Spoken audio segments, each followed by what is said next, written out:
Hello friends, welcome back to my channel.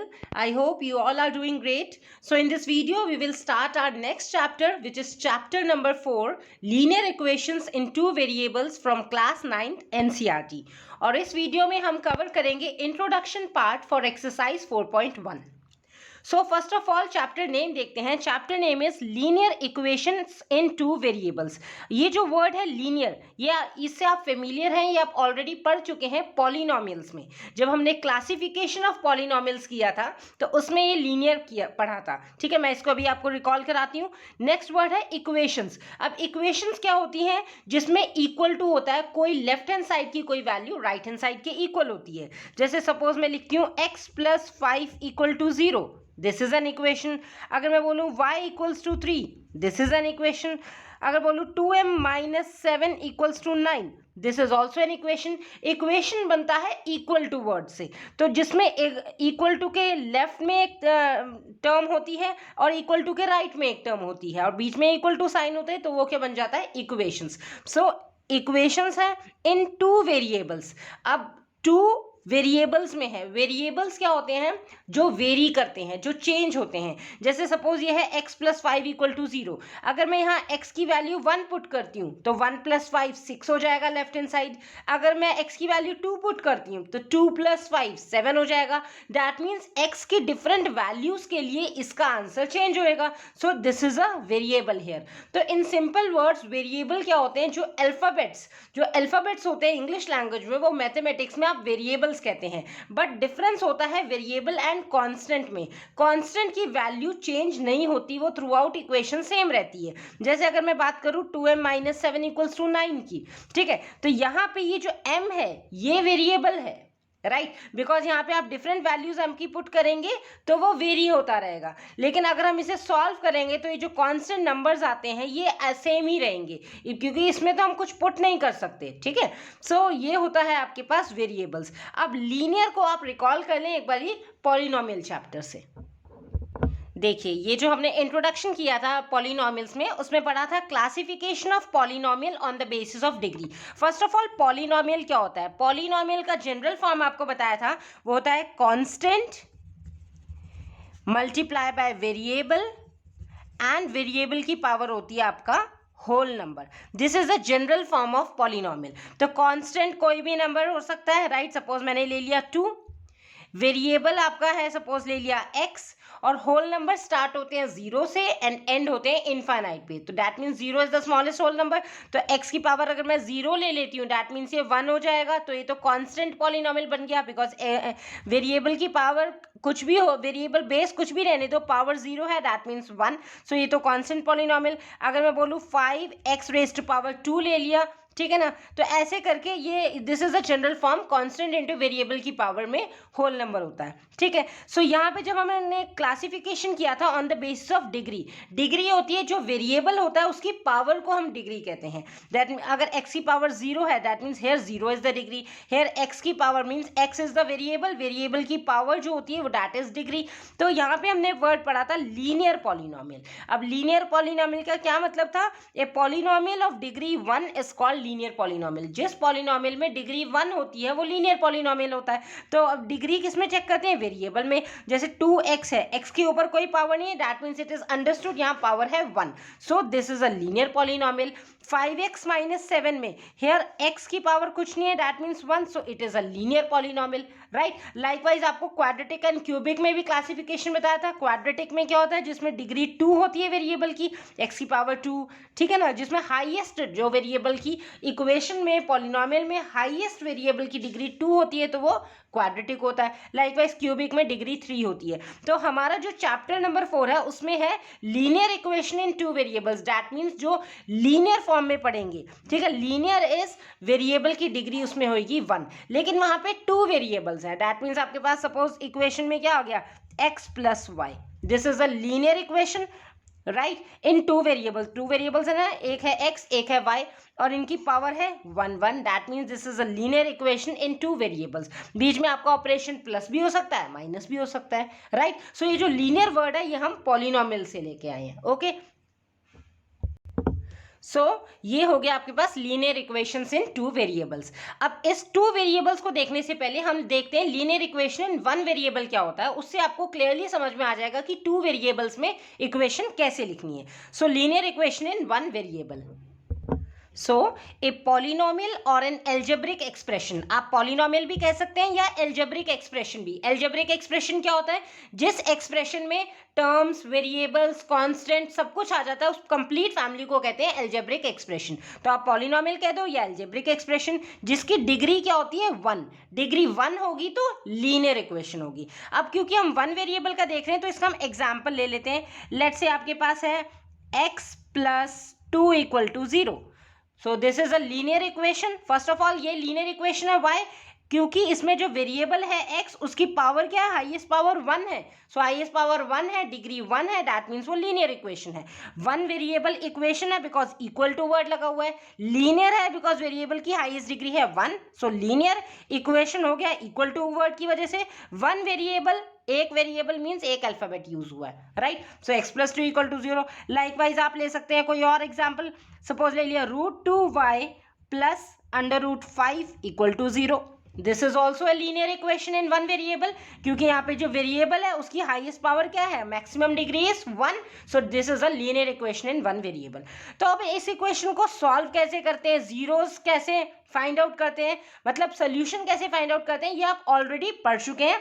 तो हम फिर भी यहाँ पे देख लेते हैं। सपोज हमें इसका सोल्यूशन फाइंड आउट करना है, मीन्स रूट फाइंड आउट करना है। तो सोल्यूशन फाइंड आउट करने का मतलब क्या होता है कि x की ऐसी कौन सी वैल्यू पुट करोगे जिससे left hand side equal to right hand side हो जाएगा। मीन्स दोनों इक्वेशन क्या, दोनों साइड्स क्या हो जाएंगी, सेटिस्फाई हो जाएंगी। तो उसके लिए आप क्या करते हैं, सिंपल है, आप जो वेरिएबल है जिसकी वैल्यू आपको फाइंड आउट करनी है उसको लेफ्ट हैंड साइड में छोड़ देंगे, इक्वल्स टू जो कांस्टेंट जो साथ में जो भी टर्म है साथ में उसको शिफ्ट कर दो अदर साइड। सो +2 जब शिफ्ट हो जाएगा इधर साइड, ये बन जाएगा -2। दैट मीन्स ये क्या हो गया, सोल्यूशन हो गया इस इक्वेशन का, राइट? सोल्यूशन क्या होता है, सिंपली वो वैल्यू x की जो इस इक्वेशन को सेटिस्फाई करे। अब सेटिस्फाई करने का मतलब, अब जैसे यहाँ पे x की वैल्यू क्या आई, -2। अब -2 को अगर हम यहाँ पुट करेंगे इक्वेशन में, तो लेफ्ट हैंड साइड में -2 पुट किया, -2 + 2। सो -2 + 2 कैंसिल हो जाएगा, that means 0 and 0 equal to 0। That means क्या हो गया, left hand side equal to right hand side हो गया। So simply solution find out करने का मतलब होता है, या रूट फाइंड आउट करने का मतलब होता है कि आपको वैल्यू निकालनी है वेरिएबल की, टर्म्स को अदर साइड शिफ्ट करके, और जो वैल्यू आएगी उस वेरिएबल की वो इक्वेशन को सेटिस्फाई करना चाहिए, means left hand side equal to right hand side होना चाहिए। ओके, सपोज अब हम यहाँ पे इसका सोल्यूशन फाइंड आउट करते हैं या इसका रूट फाइंड आउट करते हैं। Root is nothing but solution, तो इससे कंफ्यूज नहीं होना है। कहीं आपको बोल सकते हैं find the root of this equation. Root means आपको वेरिएबल की वैल्यू फाइंड आउट करना है, you have to simply solve it. तो यहाँ पे सपोज हमें y की वैल्यू, ये y वेरिएबल है, तो हम इस √2y को लेफ्ट हैंड साइड में छोड़ेंगे, राइट? और इक्वल्स टू +√5 जब ट्रांसफर हो जाएगा other side, it becomes -√5। So y की वैल्यू कितनी आ गई, इक्वल्स टू -√5। ये √2 मल्टीप्लाई में था, अदर साइड जाके ये डिनोमिनेटर में डिवाइड में आ गया। सो this is the value of y। अब इस वैल्यू y की इस वैल्यू को अगर आप पुट करेंगे यहाँ पे, तो ये क्या हो जाएगा, जैसे आप इसमें वैसे ही वर्बली चेक करके देख लेंगे। y की वैल्यू पुट करी -√5 अपॉन √2, तो √2 से √2 ये डिनोमिनेटर में कैंसिल हो जाएगा। दिस इज यहाँ -√5 बच जाएगा ऊपर वाला, और ये +√5 then again cancel, so 0 equal to 0। तो सिंपली आपका क्या होता है, सोल्यूशन फाइंड आउट करना means left hand side equal to right hand side और इक्वेशन सेटिस्फाई हो जाना। तो ये तो हो गया आपके पास linear equation in one variable. अब हमें पता है कि इसको हम नंबर लाइन में भी कैसे रिप्रेजेंट करते हैं, क्योंकि जनरली आपको आ सकता है, सपोज x इक्वल टू -2 है, जैसे आपकी नंबर लाइन है, इसमें मिडल में 0 होता है, 0 के राइट हैंड साइड में सारे पॉजिटिव इंटीजर्स हैं, जैसे 1 2 3 4 सो ऑन टू, राइट? ये आपका चलता रहेगा अप टू इन्फिनिटी। लाइकवाइज 0 के लेफ्ट हैंड साइड में negative integers, -1 -2 -3 -4 and so on to, right? आपको क्या रिप्रेजेंट करना है, x equals to -2। So this is your required root या सोल्यूशन है ना, ये आपके पास रूट हो गया। तो नंबर लाइन में कैसे रिप्रेजेंट करते हैं ये भी आपको पता है, ठीक है? तो अभी हमने पढ़ा कि linear equation in one variable क्या होता है। अब हम देखेंगे linear equation in two variables किसे कहते हैं। Alright, so linear equations in two variables, यही आपका टॉपिक है और यही चैप्टर का नाम है। एक चीज और, ये जो हमने linear equation in one variable पढ़ा, इसमें जो भी सोल्यूशन आएगा वो ऑलवेज यूनिक होगा। अब यूनिक का मतलब क्या होगा, मतलब यहाँ पे जो वैल्यू आएगी वेरिएबल की, जो सॉल्व करेंगे उसकी सिंगल वैल्यू आएगी। ऐसा नहीं है कि डिफरेंट डिफरेंट वैल्यूज आ रही हैं सबकी, जैसे आपने सॉल्व किया तो यहाँ पे सिंगल वैल्यू आएगी, एक ही वैल्यू के लिए इक्वेशन सेटिस्फाई करेगा। और जब हम आगे भी हम पढ़ेंगे टू वेरिएबल्स के लिए, तो यहाँ पे एक वैल्यू दूसरे वैल्यू पे डिपेंड करेगी। तो ये चीज आपको एक याद रखनी है कि लीनियर इक्वेशन का सोल्यूशन क्या होता है, ऑलवेज यूनिक। सोल्यूशन क्या होता है, ऑलवेज यूनिक। ये किस केस में होता है आपका, linear equation in one variable, क्योंकि यहाँ पे कोई दूसरा वेरिएबल है ही नहीं साथ में कंपटीशन करने के लिए, तो एक ही वेरिएबल है, उसी की वैल्यू आएगी और वो यूनिक होगी, यानी सिंगल वैल्यू होगी। अब हम linear equation in two variables देखते हैं। तो टू वेरिएबल को समझने से पहले हम एक रियल लाइफ एग्जाम्पल देखते हैं। सपोज आपके घर में गेस्ट आए हैं, राइट, और आप टू ब्रदर सिस्टर्स हो, एक भाई एक बहन हो, और उन्होंने आपको 20 चॉकलेट्स दी और बोला कि ये जो 20 चॉकलेट्स हैं ये आप आपस में डिस्ट्रीब्यूट कर लेना। ऐसे उन्होंने डिस्ट्रीब्यूट करके नहीं दी, बस टोटल आपको दे दी 20 चॉकलेट्स, आप दोनों भाई बहन आपस में इनको डिस्ट्रीब्यूट कर लेना। अब मतलब भाई बहन यानी कि बी ब्रदर है सिस्टर है और दोनों को कितनी मिली है चॉकलेट्स, टोटल है 20, बी प्लस एस, यानी बी मैंने वेरिएबल ले लिया, बी ब्रदर सिस्टर दोनों को कलेक्टिव टोटल चॉकलेट्स कितनी मिली है 20। अब यहाँ पे ये जो बी और एस है ये क्या हो गए, टू वेरिएबल्स हो गए। अब इस इक्वेशन में आपको ये नहीं पता है कि ब्रदर को कितनी चॉकलेट मिली है, सिस्टर को कितनी चॉकलेट मिली है, तो ऐसे केस होते हैं आपके linear equation in two variables के, राइट। सो ये हो गया आपका linear equation in two variables. अब सपोज आपको यहाँ पे डिसाइड करना है, अब ब्रदर कहेगा कि मैं बड़ा हूं तो मैं ज्यादा चॉकलेट्स लूंगा, एक ये कंडीशन हो सकती है, वो कहेगा कि मैं 15 लूंगा, तो सिस्टर को कितनी मिलेगी, क्योंकि वो इस वेरिएबल पे डिपेंड करेगा। अगर ब्रदर ने 15 ले ली तो सिस्टर को 20 माइनस 15 दैट इज 5 मिलेगी। तो उस केस में वैल्यू हो जाएगी, ब्रदर की बी वेरिएबल की वैल्यू हो गई 15 और सिस्टर की हो गई, यानी जो सेकंड वेरिएबल है उसकी वैल्यू हो गई 5। अगर वो कहने लगे चलो ठीक है हम इक्वल डिस्ट्रीब्यूशन कर लेते हैं, वो कहते हैं चलो बी ले लेगा 10 और एस भी ले लेगा 10, तो अगेन वेरिएबल्स की वैल्यू डिफरेंट हो गई, ठीक है। तो यहाँ पे डिफरेंट कंडीशन है। अगर सिस्टर बोलती है मैं चॉकलेट्स खाती ही नहीं हूँ, जो ये चॉकलेट्स इन्होंने दी है ये मैं टेस्ट ही नहीं, पसंद नहीं है मुझे इसका, तो फिर ब्रदर उसके केस में सारी ले लेगा 20 और सिस्टर की वेरिएबल एस क्या हो जाएगा 0।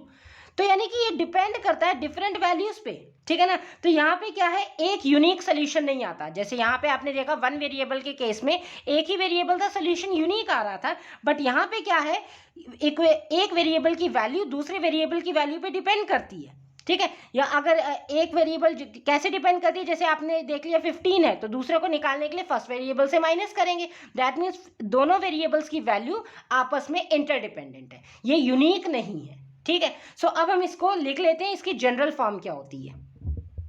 सो हम इसे यहाँ पे ये भी कह सकते हैं, जैसे इसमें सोल्यूशन ऑलवेज यूनिक था, यहाँ पे कितने सोल्यूशंस आएंगे, यहाँ तो इनफाइनाइट सोल्यूशंस आ सकते हैं, सबके डिफरेंट डिफरेंट सोल्यूशंस आ सकते हैं, इसका कोई एक आंसर नहीं आएगा, डिफरेंट केसेस में डिफरेंट पर्संस के डिफरेंट आंसर हैं, तो यहाँ पे इनफाइनाइट सोल्यूशंस होगा, ठीक है। अब हम एक और अच्छा एग्जाम्पल देख लेते हैं जो आपकी एनसीईआरटी बुक में ही है। उसमें क्या गिवन है कि एक वनडे इंटरनेशनल मैच हो रहा है इंडिया और श्रीलंका के बीच में, ओके। अब दो इंडियन बैट्समैन खेल रहे हैं, ठीक है, तो उन्होंने क्या है टुगेदर दोनों ने मिलकर रन्स बनाए हैं 176, ओके, दोनों ने मिलकर 176 रन बनाए। अब आप इसको लीनियर इक्वेशन की फॉर्म में कैसे रिप्रेजेंट करेंगे, मतलब ये जो गिवन इंफॉर्मेशन है कि टू बैट्समैन है और उन्होंने टोटल रन्स बनाए हैं 176, इसको लीनियर इक्वेशन की फॉर्म में लिखना है। लेट की जो पहला प्लेयर है उसको हमने मान लिया x है, ठीक है, और जो दूसरा प्लेयर है उसको मान लिया हमने y है, और उन्होंने टोटल रन्स कितने बनाए हैं 176, तो x plus y equals to 176। तो ऐसी आपकी सिचुएशन दे सकते हैं, आपको लीनियर इक्वेशन फॉर्म में रिप्रेजेंट करना है, ठीक है। अब यहाँ पे क्या है, ये आपकी linear equation in two variables हो गई, बिकॉज x और y यहाँ पे क्या है, टू वेरिएबल्स है, दोनों वेरिएबल्स की डिग्री क्या है, यहाँ पे ये भी 1 1 है, दैट मीन्स टू वेरिएबल्स है और लीनियर फॉर्म में है, राइट, और उनकी डिग्री क्या है 1। सो यहाँ पे अगर हम इसको मतलब बाइफरकेट करें तो x क्या है यहाँ पे, this is variable, y is again a variable, तो वेरिएबल मतलब टू वेरिएबल्स हो गए, और ये आपके पास जो नंबर है this is a constant number, और क्योंकि वेरिएबल्स की डिग्री 1 है सो दैट मीन्स ये लीनियर फॉर्म में है, ठीक है। सो ये होता है linear equation in one variable. तो अब आप इसे जनरल फॉर्म में भी देख लो, ठीक है। Linear equation in general form में कैसे रिप्रेजेंट करेंगे, देखिए अब जैसे आपने यहाँ किया, यहाँ एज्यूम भी करेंगे, मतलब आपको ये लिख के दिखाना पड़ेगा एक्स वाई क्या है। जैसे यहाँ पे लेट एक्स मैंने लिया number of runs scored by batsman A, ठीक है। अब आप x भी ले सकते हैं, आप m भी ले सकते हैं। x मान लो सपोज आपने विराट कोहली का ले लिया कि विराट कोहली ने इतने रन्स बनाए हैं, ठीक है। y ले लिया आपने शिखर धवन ले लिया, y equals to number of runs scored by batsman b, ठीक है। तो यहाँ पे ये जरूरी नहीं है कि आपको एक्स वाई वेरिएबल्स ही लेने हैं, आप यू वाई पी क्यू कोई भी ले सकते हैं, ठीक है। एग्जाम्पल के तौर पे आप कुछ भी है, जैसे सपोज आपने ले लिया 5u plus 6v equals to 9, this is also linear equation in two variables. Linear है बिकॉज इनकी u और v जो वेरिएबल्स है उनकी डिग्री क्या है 1, तो लीनियर है। टू वेरिएबल्स मतलब u v हो गया और इक्वेशन है बिकॉज इक्वल टू वर्ड है, so 5u plus 6v equal to 9। Likewise आप कोई भी ले सकते हैं 2s plus 3t equals to 5, this is also linear equation in two variables. बस वेरिएबल्स 2 होने चाहिए और दोनों वेरिएबल की डिग्री 1 होनी चाहिए, that is the linear equation in two variables. अब हम इसको जनरल फॉर्म में देखते हैं। ये होती है general form ax plus b y plus c equal to 0। तो टू वेरिएबल्स है एक्स वाई, a क्या है x का कॉफिशिएंट, b क्या है y का कॉफिशिएंट और c क्या है आपके पास कांस्टेंट। यहाँ पे मस्ट कंडीशन क्या होनी चाहिए, ये जो a और b है मतलब जो कॉफिशिएंट है आपके वेरिएबल x और y की, ये 0 के इक्वल नहीं होने चाहिए। a and b both not equal to 0। y अगर मैं सपोज यहाँ पे a की जगह 0 ले लूँ तो ये क्या हो जाएगा 0 इंटू एक्स, 0 इंटू एक्स मतलब ये टर्म तो कैंसिल ही हो गई, तो ये तो linear equation in one variable रह जाएगा फॉर बी वाई प्लस सी। अगर मैं सपोज यहाँ पे y का कॉफिशिएंट दैट मीन्स b 0 ले लूँ तो b 0 होते ही 0 इंटू वाई दैट मीन्स ये सेकंड टर्म पूरी कैंसिल हो जाएगी, अगेन ये linear equation in one variable रह जाएगा, ये वाला एक टर्म रह गई और ये टर्म रह गई। तो हमें लेना linear equation in two variables, तो दोनों वेरिएबल्स के कॉफिशिएंट 0 नहीं होने चाहिए। और अगर सपोज दोनों के कॉफिशिएंट यहाँ पे a भी 0 हो गया b भी 0 हो गया तब तो ओनली कांस्टेंट रह जाएगा, तो कांस्टेंट इक्वल टू 0 वो तो इक्वेशन ही नहीं रहेगी, वो एब्सर्ड हो जाएगा, ठीक है। सो आपको ये देखना है यहाँ पे कॉफिशिएंट्स जो है 0 नहीं होने चाहिए, ठीक है। So linear equation in two variable की this is the general form. So अब जैसे सपोज ये है 5u plus 6v equal to 9, इसको जरूरी नहीं है कि इक्वल टू 9 ही होना चाहिए, अगर मैं इक्वल टू इसे 0 रख दूं, सपोज ये इक्वल टू 0 होता तब भी ये linear equation in two variables ही है। ये लीनियर है बिकॉज u और v डिग्री क्या है 1, ठीक है, डिग्री 1 है यानी कि लीनियर है, टू वेरिएबल्स है और इक्वल टू 0 भी हो सकता है। इट्स नॉट नेसेसरी कि इक्वल टू के बाद में कोई नंबर ही होना चाहिए, डिजिट ही होनी चाहिए, ठीक है। इक्वल टू 0 हो या इक्वल टू 9 हो, क्योंकि जो भी कांस्टेंट टर्म हो बस आपको ये चीज़ चेक करनी है कि वो लीनियर में मतलब उसकी डिग्री क्या होनी चाहिए 1 और 2 वेरिएबल्स होने चाहिए, दैट्स इट, राइट। तो ये तो हो गया आपका इंट्रोडक्शन पार्ट 4.1 का। अब क्वेश्चंस कैसे कैसे आएंगे आपके इसमें, जैसे आपसे पूछा जा सकता है कि आपको इक्वेशन दे दी, कोई भी इक्वेशन इस फॉर्म में दे दी, सपोज दे दिया 2x plus 3y equals to 9, आपको बोल दिया कि उसको इस फॉर्म में लिखो, दैट मीन्स आपको कांस्टेंट टर्म को लेफ्ट हैंड साइड में करके इक्वल टू 0 फॉर्म में करना है, सिंपल। या फिर आपको ऐसे दे सकते हैं, जैसे एक इक्वेशन दे दी 2s plus 3t equal to 5, बोलेंगे compare it with general equation of linear equation in two variable, इससे कंपेयर करो and find the value of a b and c।